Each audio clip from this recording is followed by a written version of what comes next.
नस्ल के कुत्ते के काटने से 13 वर्षीय बच्चे की मौत। टैक्सी स्टैंड पर मिला 26 वर्षीय युवक का शव। नशा तस्कर ने पुलिस कांस्टेबल पर किया हमला। पुलिस ने बुजुर्ग महिला को वापस दिलाए ऑनलाइन ठगी के पैसे। पीएम मोदी का देश की 70 करोड़ बहनों को तोहफा। जयराम ठाकुर सरकार के कार्यकाल के दौरान धन के दुरुपयोग पर सुक्खू सरकार ने विपक्ष के हंगामे के बीच सदन में रखा श्वेत पत्र।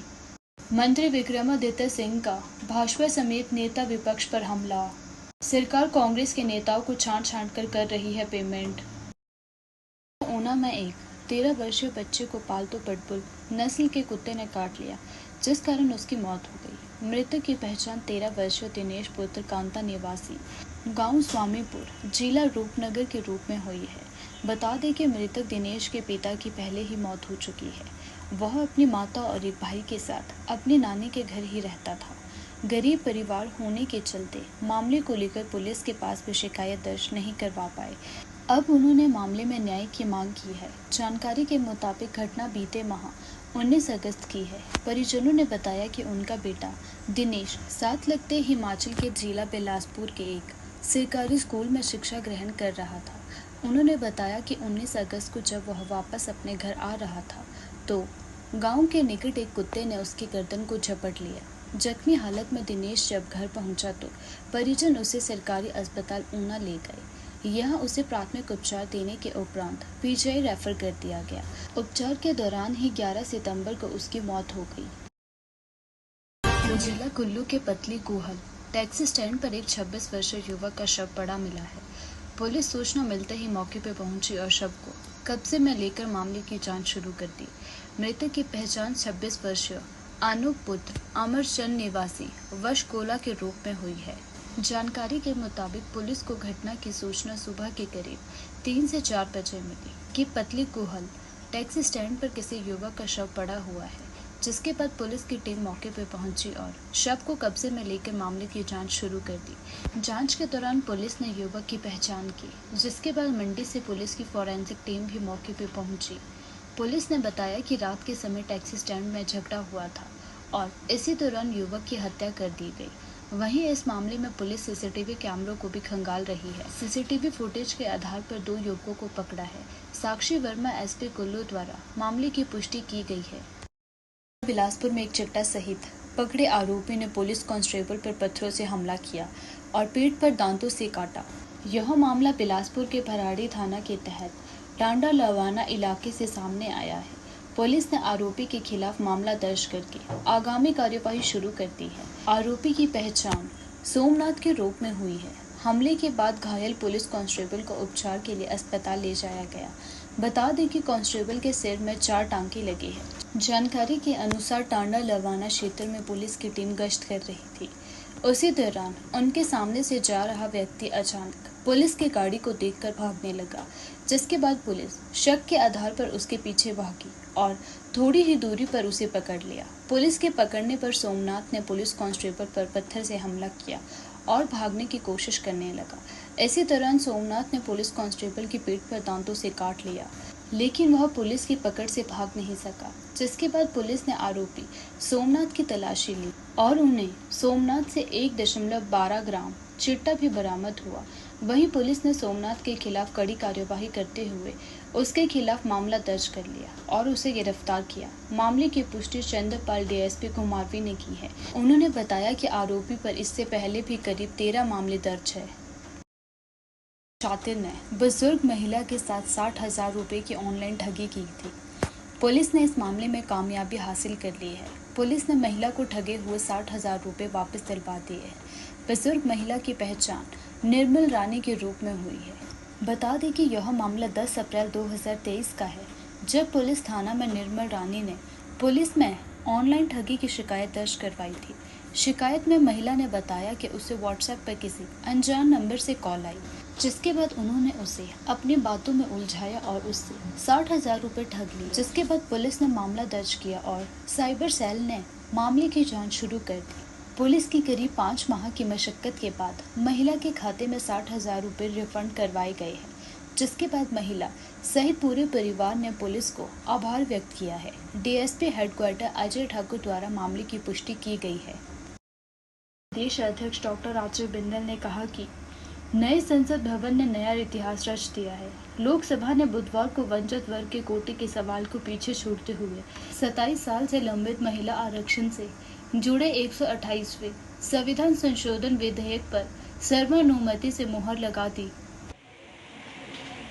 देश के यशस्वी प्रधानमंत्री श्री नरेंद्र भाई मोदी ने 70 करोड़ देश की बहनों के लिए एक नायाब तोहफा दिया है और आने वाले दिनों में संसदीय प्रणाली में, विधानसभा की प्रणाली में 33% का आरक्षण बहनों को देकर, माताओं को देकर भारत के 75 साल में एक नया इतिहास रचा। भारत के विकास को आगे बढ़ाने के लिए मोदी जी ने लगातार पिछले 9 सालों में नए नए कीर्तिमान स्थापित किए हैं। देश के सभी वर्गों को बीच में जोड़ने का काम माननीय मोदी जी ने किया है और उसी कड़ी में आज ये जो बहनें हैं इनको शामिल करके एक नया इतिहास रचा। राजनीतिक दल अपनी इच्छा शक्ति मजबूत ना होने के कारण चाहते हुए भी इस बिल को कभी पास नहीं करा। कांग्रेस पार्टी बार बार कहती रही हम कराएंगे, परंतु बिल को पेश करना और पीछे हट जाना। श्रद्धेय अटल बिहारी वाजपेयी जी ने 3 बार प्रयास किया, परंतु विपक्षी पार्टियों ने उनका साथ नहीं दिया और आज मोदी जी ने एक ये महिलाओं को जो विशिष्ट तोहफा दिया है, इसके लिए देश की समस्त बहनों को हम बहुत बहुत बधाई देते हैं, बहुत शुभकामनाएं देते हैं और देश का जो बदलता हुआ परिदृश्य है वो भी हमको आज इसके साथ दिखाई देता है। मानसून सत्र में आपदा पर चली चर्चा के बाद आज चौथे दिन पिछली सरकार द्वारा ज्यादा कर्ज और फिजूल खर्ची को लेकर सदन में श्वेत पत्र रखा। सदन के पटल पर वीरवार को श्वेत पत्र पर वक्तव्य देते हुए उप मुख्यमंत्री मुकेश अग्निहोत्री ने कहा कि पूर्व सरकार ने चुनाव जीतने के लिए धन का जमकर दुरुपयोग किया। विधानसभा के अंदर प्राइवेट मेंबर डे होने के नाते बिजनेस ऑलरेडी जो लिस्टेड था उस पर कार्रवाई होनी थी, लेकिन बहुत विचित्र लगा हमें जब उस बिजनेस में जिस बात का जिक्र नहीं था वो भी वहां पर उनने करने की कोशिश की। जो श्वेत पत्र का आप जिक्र करते हैं, हमें मालूम था कि ये श्वेत पत्र इस सत्र में लाने की बात कह रहे हैं, लेकिन प्राइवेट मेंबर डे जिस दिन होता है उस दिन कोई भी कार्रवाई जो लिस्टेड बिजनेस होता है उसके अतिरिक्त नहीं होता है। अगर होता भी है तो हाउस की सहमति से होता है। हम सबको इस बात को लेकर के बड़ा आश्चर्य हो गया कि जब एकाएक डिप्टी चीफ मिनिस्टर खड़े होकर के श्वेत पत्र पढ़ने लगे तो हमने व्यवस्था पर प्रश्न खड़ा किया, लेकिन जब इजाजत नहीं दी गई और आखिरकार उस सारे विषय को लेकर के हमारा ऐतराज था और हमने अपना ऐतराज जाहिर किया है। और मैं ये भी कहना चाहूंगा कि अध्यक्ष के आसन के प्रति हमारा पूरा सम्मान है, लेकिन व्यवस्थाएं तो व्यवस्थाएं हैं। जो आज से पहले जो चीजें नहीं हुई हैं उन चीजों को हम उम्मीद करते हैं कि वो नहीं होनी चाहिए। ऐसे में विशेष तौर से आज जो श्वेत पत्र के माध्यम से जो बातें कहने की कोशिश की, मुझे मालूम नहीं उसमें क्या क्या जिक्र किया है, लेकिन बात वहां से उठी जब प्रधानमंत्री जी के दौरे का जिक्र करने लगे और दौरे पर खर्च हुए पैसे का जिक्र करने लगे। मैं समझता हूं कि इतनी संकीर्ण सोच सरकार की हो सकती है, ये कल्पना नहीं की जा सकती है। प्रधानमंत्री एक संवैधानिक दायित्व पर हैं और हमारे लिए गर्व की बात है कि नरेंद्र मोदी देश के नहीं दुनिया के सर्वप्रिय, सबसे ज्यादा लोकप्रिय नेता हैं। और हिमाचल प्रदेश में अगर वो सरकार के दौरान आए, प्रधानमंत्री के बतौर आए, तो हजारों करोड़ रुपए के उद्घाटन और शिलान्यास हुए। के दौरान सरकार की ओर से मुख्यमंत्री सुखविंदर सिंह सुक्खू ने सदन में संकल्प प्रस्ताव लाया। इसमें प्रदेश में आई आपदा को राष्ट्रीय आपदा घोषित करने और केंद्र से 12,000 करोड़ की आर्थिक सहायता की मांग की गई। अब इसको लेकर प्रदेश में सियासत भी गर्म हो गई है। प्रदेश सरकार में PWD मंत्री विक्रमादित्य सिंह ने प्रस्ताव पर भाजपा की चुप्पी को आड़े हाथों लिया है। मंत्री विक्रमादित्य सिंह ने भाजपा पर हमला किया और पूर्व मुख्यमंत्री जयराम ठाकुर पर भी निशाना साधा है। देखिए, मुझे भी पिछले 9 महीने इस विभाग के मंत्री के रूप में हो गए हैं और हम लगातार प्रदेश के विभिन्न क्षेत्रों का दौरा कर रहे हैं, विभिन्न डिविजन्स का दौरा कर रहे हैं, वहाँ पे जो विकास कार्य चल रहे हैं उसका निरीक्षण भी कर रहे हैं और जो पेमेंट्स होनी है डिपार्टमेंट द्वारा उसको करवाया भी जा रहा है, इसमें कोई दो राय नहीं है। मगर ये भी देखने की आवश्यकता है कि कई ऐसे डिविजन्स प्रदेश के अंदर भाजपा के समय के हैं जहां पर 30-30 करोड़ की, 35-35 करोड़ की लायबिलिटियां हैं। क्या कार्य उस समय हुआ?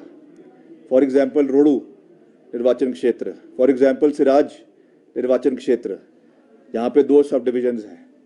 ऐसे क्या काम उन्होंने पिछले 5 साल में करवा दिए कि 35-35, 40-40 करोड़ की लायबिलिटियां उनकी डिविजन्स में है। उसका पूरा चिट्ठा जयराम जी को लेके आना चाहिए कि उन्होंने क्या काम अपने सरकार के समय में किए, क्या बंदर बांट उस समय हुई। मैंने पिछले विधानसभा में भी कहा और ऑन रिकॉर्ड कर रहा हूं, फिर से इस बात को दोहरा रहा हूं कि करीबन 700 करोड़ के तो पिछले 1 साल में जाती हुए समय उन्होंने अपने डिवीजन में सिराज में पैसा PWD को दिलवाया। मतलब उनके काम हुए, पैसा नहीं आया, काम हुए।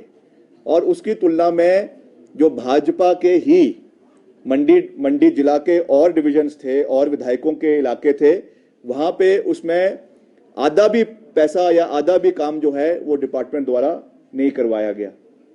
ये बंदर बांट हुई है और अब वो चाह रहे हैं कि उस बंदर बांट को हम पूरा करें, तो ये ऐसा होने वाला नहीं है। हम आवश्यकता अनुसार और जहां पे डिमांड है उसके अनुसार पेमेंट्स कर भी रहे हैं, जेन्युइन पेमेंट्स कर रहे हैं। ये जरूर है कि सरकार को जो 75,000 करोड़ रुपए का ऋण ये पूर्व सरकार देकर गई है, उसकी वजह से निश्चित तौर से एक फाइनेंशियल इम्बैलेंस हुआ है। मगर फिर भी हम पूरा प्रयास कर रहे हैं कि जो जेन्युइन पेमेंट्स है उसको पूरा करना हमारा दायित्व बनता है। हम समय समय के साथ कर भी रहे हैं और अभी आपदा के समय में भी उन्होंने मशीनरी के बारे में एक विषय उठाया था, JCBs का, वो भी मैंने कल अपने अभिभाषण में बिल्कुल साफ किया। विधानसभा के मानसून सत्र के चौथे दिन एक बार फिर सदन के अंदर जोरदार हंगामा देखने को मिला। इसके बाद विपक्ष ने नारेबाजी करते हुए सदन से वॉकआउट कर दिया। दरअसल विधानसभा की शुरुआत प्रश्नकाल के साथ हुई ही थी कि रणधीर शर्मा के सवाल पर मुख्यमंत्री का जवाब आया तो पक्ष विपक्ष के बीच नोकझोंक बढ़ गई। विपक्ष की ओर से मुख्यमंत्री पर झूठ बोलने का आरोप लगाते हुए सदन के अंदर ही काफी देर तक नारेबाजी होती रही और विधानसभा अध्यक्ष सदस्य को शांत करने की कोशिश करते रहे। काल के दौरान माननीय सदस्य रणधीर शर्मा जी ने प्रश्न पूछा था और उस प्रश्न के उत्तर में जिस प्रकार से उनने जवाब दिया कि भाई क्या आपने बजट में कटौती की है, और बहुत सारे डिवीजन PWD के हैं, IPH के हैं और दूसरे विभागों के भी ऐसे हैं जहां पिछले 9 महीने से जो काम किए हुए हैं, टेंडर प्रोसेस कंप्लीट होने के बाद वर्ड का काम अवार्ड हुआ, उसके बाद काम का एग्जीक्यूशन हुआ, लेकिन उसके बावजूद भी पेमेंट अभी तक लोगों को नहीं मिल रही है। और मुख्यमंत्री कह रहे हैं कि ऐसा है तो बताइए। और इससे पहले ही डॉक्टर जनक राज जी के ही प्रश्न में उन्होंने कहा कि हाँ पेमेंट देने को है, पेंडिंग है। और बाकी तो छोड़िए, हिमाचल प्रदेश के सभी PWD और IPH के डिवीजन में पिछले 9 महीने से सारी पेमेंट होल्ड पर है, पेमेंट नहीं दी जा रही है, जो काम कर दिए गए हैं। और ऐसे में अब प्रोसेस इन्होंने शुरू किया है छांट छांट के कांग्रेस के कुछ नेताओं को, जो ठेकेदार हैं, उनको LOC जारी करनी शुरू कर दी है। और उसके बाद जो ठेकेदारों ने पहले जो काम किए हैं उनको ये कहा जा रहा है कि तुम जो है इनके माध्यम से बात करो, तब जाकर के हम इस बारे में सोचेंगे। लेकिन सबसे बड़ी बात है कि सदन को लगातार गुमराह किया जा रहा है, झूठ बोल करके।